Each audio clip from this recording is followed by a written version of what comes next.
இன்னைக்கு வந்து நம்ம 2 இம்பார்ட்டன்ட் டேட்ஸ் பார்க்க போறோம். வாங்க வீடியோக்குள்ள போகலாம். ஃபர்ஸ்ட் ஒன் நேஷனல் இம்யூனைசேஷன் டே இல்லைனா நேஷனல் வேக்சினேஷன் டே. இது வந்து நம்ம ஒவ்வொரு வருஷமும் மார்ச் 16 செலிப்ரேட் பண்ணுறோம். செகண்ட் டேட் வேர்ல்டு போலியோ டே. இது வந்து நம்ம ஒவ்வொரு வருஷமும் அக்டோபர் 24 செலிப்ரேட் பண்ணுறோம். நாளைக்கான இம்பார்ட்டன்ட் டே, ஆமாம், நாளைக்கு ஒரு இம்பார்ட்டன்ட் டே இருக்குது, ஜூன் 28. இது வந்து நம்ம நாளைக்கு நேஷ்னல் போலியோ இம்யூனைசேஷன் டேவாக செலிப்ரேட் பண்ணுறோம். இந்த டே அன்னைக்கு வந்து 5 வயசுக்கு கீழே இருக்க குழந்தைங்களுக்கு ஓபிவி போடணும். ஓபிவினா என்ன? ஓபிவினா என்னன்னு தெரியாதோ? சரி சொல்கிறேன் கேளுங்க.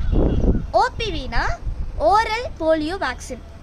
இது அப்படின்னா என்னென்னா, அந்த 2 ட்ராப் சொட்டு மருந்து போடுறாங்களே, அதுதான் ஓரல் போலியோ வேக்சின். இதை வந்து 5 வயசுக்கு கீழே இருக்க குழந்தைங்களுக்கு போடுவாங்க. இது கட்டாயமாக போடணும். இது எங்கே போடணும் அப்படின்னு ஒரு கேள்வி எழுப்புதா? கரெக்ட், அதுக்கான ஆன்சர் சொல்லலாமா? இதை வந்து நம்ம எல்லாருக்குமே தெரியும், கண்டிப்பாக கவர்மெண்ட் ஹாஸ்பிட்டலில் போடுவாங்க. அதுக்கப்புறமா அங்கன்வாடிகள், கவர்மெண்ட் ஸ்கூல்ஸ், மக்கள் அதிகமாக சேர்கிற இடமான ரயில்வே ஸ்டேஷன், பஸ் ஸ்டாண்ட்லலாம் இதை வந்து போடுவாங்க.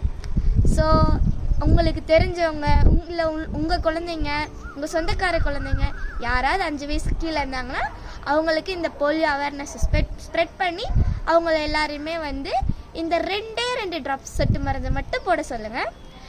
போலியோவை விரட்டுவோம், குழந்தைகளின் நலனை பாதுகாப்போம். இது வந்து இந்த போலியோ வந்து ஜஸ்ட் ஒரு குழந்தைகளோட நலன் மட்டும் இல்லை, எதிர்கால சமூகம். ஏன்னா இன்றைய குழந்தைகள் தான் எதிர்கால சமூகமே. பாய்.